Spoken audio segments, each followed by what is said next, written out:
Hello students, मैं स्वप्निल तिजारे आपका स्वागत करता हूँ तिजारे क्लासेस में। आज बात करते हैं क्लास 10 साइंस 2 का चैप्टर है, चैप्टर नंबर 5 हीट के बारे में बात करेंगे। और स्पेशली बात करेंगे आज एनोमलस बिहेवियर ऑफ वाटर के बारे में। In general, when a liquid is heated up to the certain temperature, it expands and when cold is contracts। तो हमने आज तक यही पढ़ा है कि भाई अगर किसी सॉलिड को हम लोग हीट देंगे तो वो क्या होगा, किसी भी सब्सटेंस को, एक्चुअली सॉलिड ही नहीं, कोई भी हो, लिक्विड हो, गैस हो, है ना, इसको अगर हीट देंगे तो उसके जो वो क्या होगा, वो एक्सपांड होगा। ओके, और अगर उसको ठंडा किया जाए तो वो कॉन्ट्रैक्ट हो जाएगा। ठीक है, ये हमने आज तक पढ़ा है। If you heat a water from the 0 degree Celsius up to the 4 degree Celsius, it contracts instead of expanding. अब ये क्या कह रहे हैं कि जो पानी है उसको अगर हम 0 डिग्री सेल्सियस पे मान के चलिए कोई पानी है, ओके, और उसको अगर हम लोगों ने हीट देना शुरू कर दिया तो जब तक वो 4 तक नहीं पहुंचता, ओके, अब एकदम से तो नहीं पहुंचेगा, पहले 1 डिग्री जाएगा, फिर 2 डिग्री जाएगा, फिर 3 डिग्री सेल्सियस जाएगा और फिर जाएगा 4 डिग्री सेल्सियस। तो धीरे धीरे जैसे जैसे वो जाएगा वैसे वैसे उसका जो वॉल्यूम है वो एक्सपांड होने की जगह पे वो डिक्रीज होगा, मतलब वो कॉन्ट्रैक्ट होगा, ओके, कम होगा उसका वॉल्यूम।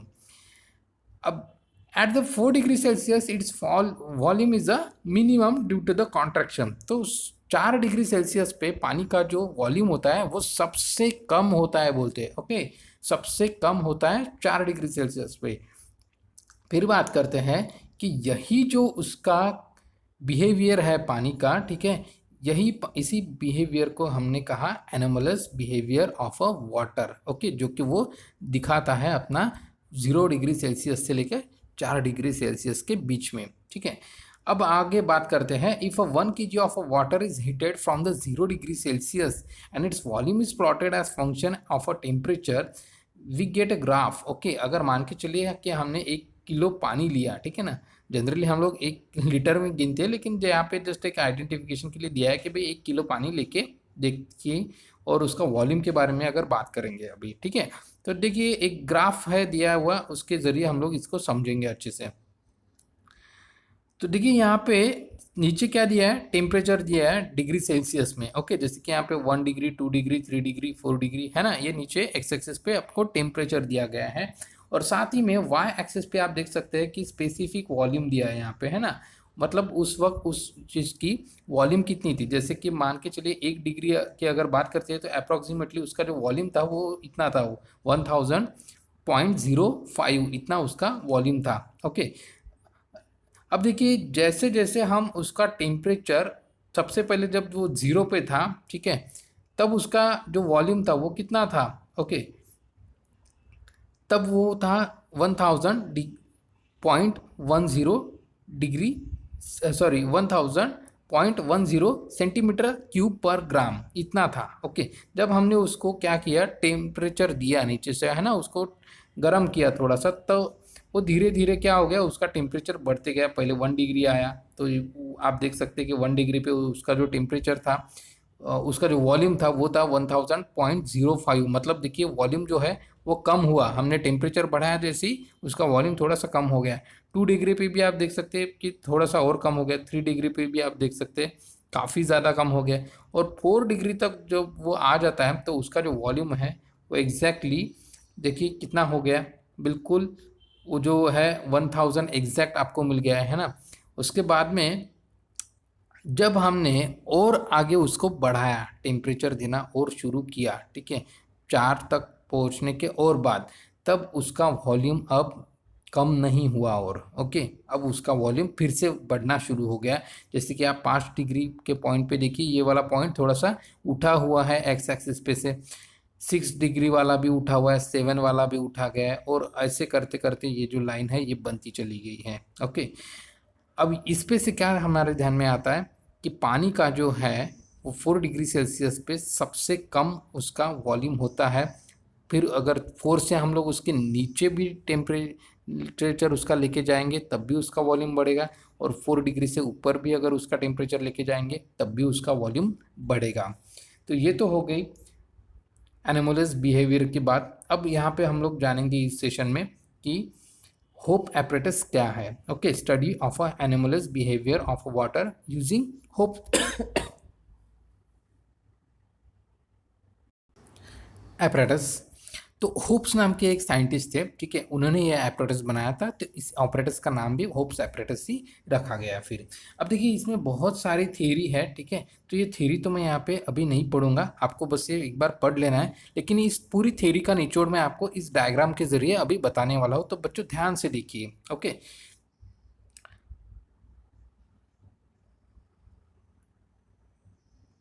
आप यहाँ पे देख सकते हैं कि एक सिलेंड्रिकल पाइप है, जस्ट यहाँ पे आप देख सकते हैं, ये बिल्कुल जो स्काई ब्लू कलर का दिख रहा है आपको, इसके अंदर क्या भरा है, पानी भरा हुआ है इस लेवल तक के, है ना। अब यहाँ से नीचे से पूरा पूरा यहाँ पे पानी भर चुका है। अब इसके बाद में इसे क्या कहा गया है, इसके बाजू में एक ऐसा बाउल फिक्स किया गया है जिसके अंदर बर्फ डाली गई है। ओके, और उस बर्फ के ऊपर थोड़ा सा नमक भी डाल दिया ताकि वो बर्फ काफ़ी देर तक वैसा ही रहे। ओके, आपको पता होगा कि बर्फ के ऊपर अगर हम लोग नमक डाल देंगे तो बर्फ जल्दी नहीं पिघलता है, ठीक है, लेकिन फिर भी थोड़ा थोड़ा तो वो पिघलेगा ही, है ना, कभी बूंद बूंद बूंद बूंद तो समय का गिरता ही जाएगा। तो वो पानी बाहर निकालने के लिए यहाँ से एक आउटलेट दिया गया है, और उस पानी को जमा करने के लिए एक यहाँ पे बाउल भी दिया गया है। इसका कुछ खास यूज़ नहीं है यहाँ पे, ठीक है, बस हमें ध्यान कहाँ पे देना है, तो इस बर्फ पे, इस सिलेंड्रिकल पाइप पे, और इन दो थर्मामीटर्स पे। तो चलिए देखते हैं, यहाँ पे नीचे एक थर्मोमीटर्स लगाया गया है, उसको नाम दिया है हमने T1। ओके, और नीचे ऊपर भी एक लगाया गया है जिसका नाम है T2, ठीक है, तो नीचे एक लगाया है और ऊपर एक लगाया है। अब बात करेंगे कि जब हमने ऐसा इसमें बर्फ डाल दिया, ओके, अब बर्फ डालने के बाद में क्या होगा, ये जो अंदर का जो पानी है, ये पानी ठंडा होना शुरू हो जाएगा। ओके, तो सबसे पहले यहाँ वाला इस पोर्शन का पानी ठंडा होगा। अब इस पोर्शन का पानी ठंडा होने के बाद में क्या होगा, तो जो पानी है जो ठंडा हुआ उसका जो डेंसिटी है वो क्या होगा, वो बढ़ जाएगा। अब हाई डेंसिटी वाला पानी कहाँ पे जाएगा, तो नीचे जाएगा। ओके, ऑब्वियसली ये पानी कहाँ जाएगा, तो नीचे जाएगा। तो ये जो नीचे वाला थर्मोमीटर हमने लगाया है, इसमें आपको फटाफट चेंजेस दिखना शुरू हो जाएंगे। ओके, मतलब वो जितना भी होगा वो उस पानी का टेम्परेचर दिखाना शुरू कर देगा आपको। और ऊपर वाला जो थर्मोमीटर है उसमें ज़्यादा आपको चेंजेस दिखने को नहीं मिलेगा अभी। ओके, थोड़ी देर तक तो भी नहीं। अब फिर क्या होगा, धीरे धीरे इसका टेम्परेचर कम कम होना शुरू हो जाएगा। अब ये बात आपको भी पता है कि भाई कितना कम होगा। ओके, तो जैसे जैसे वो 4 डिग्री सेल्सियस तक नहीं आ जाता। ओके, अब पानी का टेम्परेचर है तो थोड़ा सा पहले तो ज़्यादा होगा। ओके, फिर वो धीरे धीरे धीरे धीरे कहाँ पर आएगा, 4 डिग्री सेल्सियस तक आ जाएगा, है ना। मतलब मान के चलिए कि पहले भाई 10 डिग्री सेल्सियस उसका टेम्परेचर रहा होगा, तो वो धीरे धीरे होके 4 डिग्री तक यहाँ का इस पानी का टेम्परेचर पहुँचेगा। ओके, अब देखिए जैसे ही 4 डिग्री पे पहुँचा तो हमने क्या कहा कि वो कहाँ मिलेगा आपको, सबसे नीचे यहाँ पे, है ना। इसलिए आपको यहाँ पे थर्मोमीटर में दिखा रहा है कि भाई 4 डिग्री सेल्सियस उसका टेम्परेचर है। लेकिन 4 डिग्री सेल्सियस क्रॉस होते ही मतलब 3 डिग्री सेल्सियस आएगा, फिर 2 डिग्री सेल्सियस आएगा, है ना।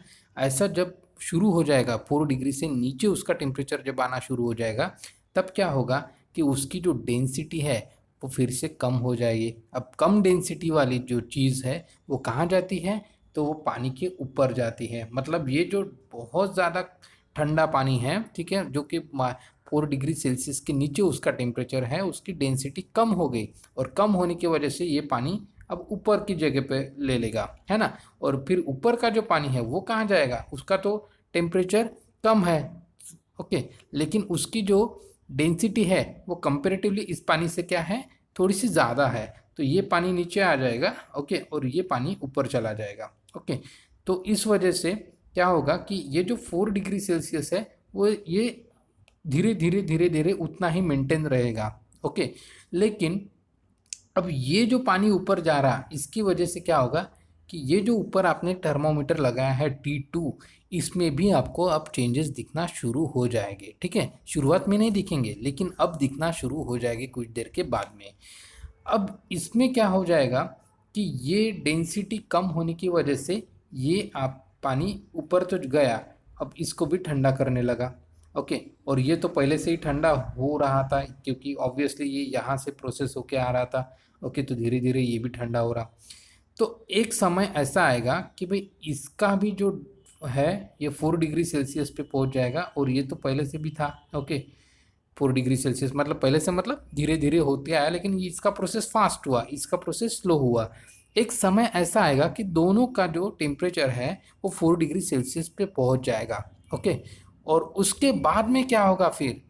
तो उसके बाद में होगा यूँ कि जब यहाँ पे भी 4 डिग्री सेल्सियस है और यहाँ पे भी 4 डिग्री सेल्सियस है, तब ये जो नीचे वाला जो ठंडा बर्फ जिसमें से जिसके कंटेंट और भी ज़्यादा ठंडे होंगे, उसकी जो डेंसिटी है वो और भी कम हो जाएगी।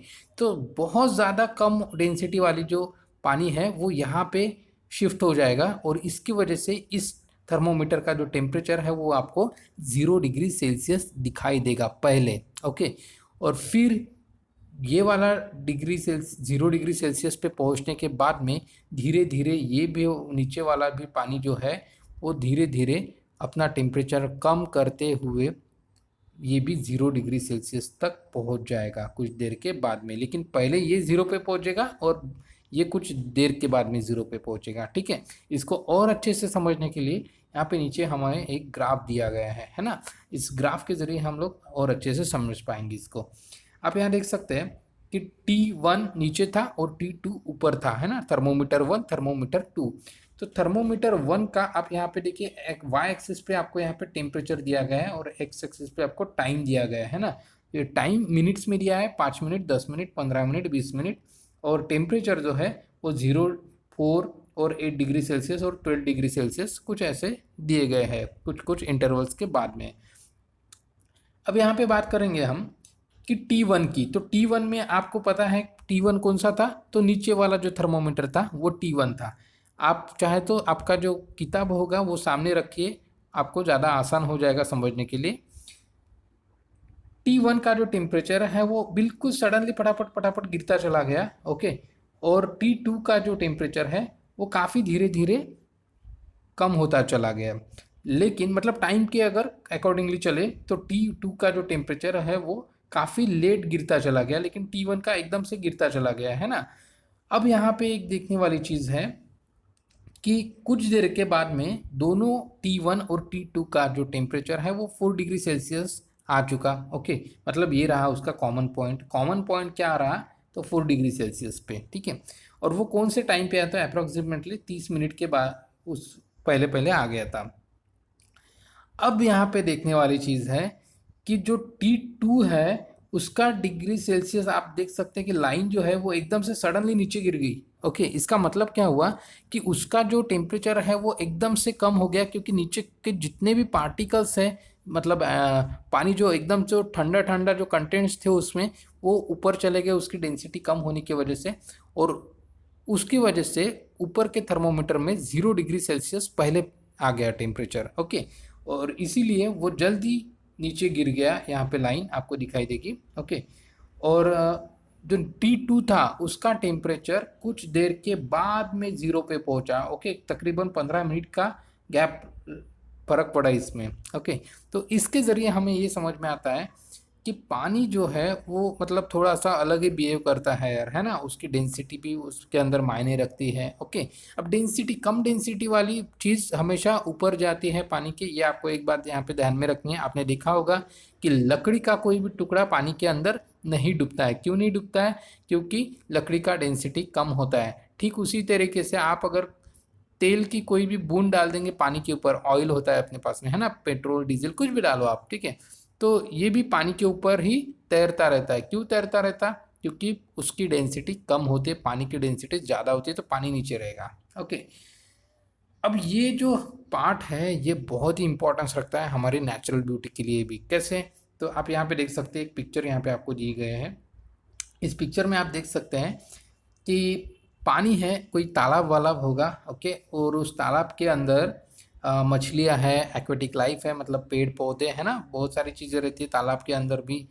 तो क्या हो जाता है, अगर हम बात करते हैं हॉट सीज़न की। ओके, हॉट सीज़न मतलब जब गर्मी के दिन होते हैं, तो गर्मी के दिनों में आपको पता है कि जो ये पानी जब गर्म होगा सनलाइट की वजह से, ओके, तो गर्म होगा तो इसके जो गर्म हुआ हुआ पानी है उसकी डेंसिटी क्या रहेगी? कम रहेगी। वो पानी कहाँ रहेगा? तो ऊपर रहेगा इस लेवल पे। ओके, और नीचे कौन सा पानी रहेगा फिर? तो ये नीचे जो है वो ठंडा पानी रहेगा। ओके, अब ठंडे पानी में जो मछलियां है या एक्वेटिक लाइफ है वो अपने आप को बचा लेगी, है ना, उस धूप से या उस गर्मी से। ये कब होगा? हॉट सीजन में। अब थोड़ा सा इसके विपरीत मतलब अपोजिट सिचुएशन के बारे में बात करते हैं, जैसे कि कोल्ड सीजन हो, ओके, या फिर बहुत ही ज़्यादा जहाँ पे ठंड पड़ती हो, जैसे कि कश्मीर जैसा इलाका हो गया। तो ऐसी जगहों पे जो पानी का मतलब ठंडी हवा की वजह से क्या होता है, ठंड पानी भी ठंडा हो जाता है ना, एनवायरनमेंट की वजह से। और जैसे ही पानी ठंडा होना शुरू हो जाता है तो उसके बर्फ़ में भी का कन्वर्जन होना शुरू हो जाता है। तो जो बर्फ़ का जो टुकड़ा होता है उसका जो डेंसिटी होता है वो कम होता है, तो वो कहाँ आता है? ऊपर आ जाता है ना। तो पूरी की पूरी बर्फ़ की जो इतने भी चादर होगी वो ऊपर ही बन जाती है, नीचे नहीं बन पाती, क्योंकि नीचे का जो टेम्परेचर है, नीचे के पानी का डेंसिटी ज़्यादा होने की वजह से वो नीचे ही रह जाता है। ओके। और इस वजह से क्या होता है कि जो हमारी मछलियां हैं या फिर जो भी एक्वेटिक लाइफ है, पेड़ पौधे हैं, वो सब अपनी जान बचा सकते हैं ऐसे केसेस में, ठीक है। तो ये हमारे लिए बहुत ही ज़्यादा फायदेमंद है। इस एनिमल्स बिहेवियर की वजह से ही हमारी नेचुरल ब्यूटी कहीं ना कहीं अच्छी तरीके से मेंटेन है, ऐसा कह सकते हैं हम लोग। फिर आगे बात करते हैं। तो यहाँ पे भी आपको कुछ सवाल पूछे गए हैं, ठीक है ना। एक सवाल हम लोग भी यहाँ पे अभी डिस्कस कर लेते हैं। आपने देखा होगा कि कोल्ड रीजन्स में, ठीक है, कोल्ड रीजन जैसे कि कश्मीर, हिमाचल प्रदेश, तो ऐसे रीजन्स में जो विंटर होता है, विंटर्स में पानी के जो पाइप्स होते हैं वो ब्रेक हो जाते हैं, बोलते हैं ना, पानी के पाइप्स क्यों ब्रेक हो जाते हैं? क्योंकि उस पाइप में पानी जो है वो बर्फ़ बन जाता है। अब बर्फ़ बनने की वजह से उसका जो वॉल्यूम है वो बढ़ जाता है। वॉल्यूम बढ़ जाने की वजह से पाइप जो है, वो पाइप तो नहीं फूलेगा ना। तो पाइप फूलेगा नहीं तो क्या होगा? वो टूट जाएगा, है ना।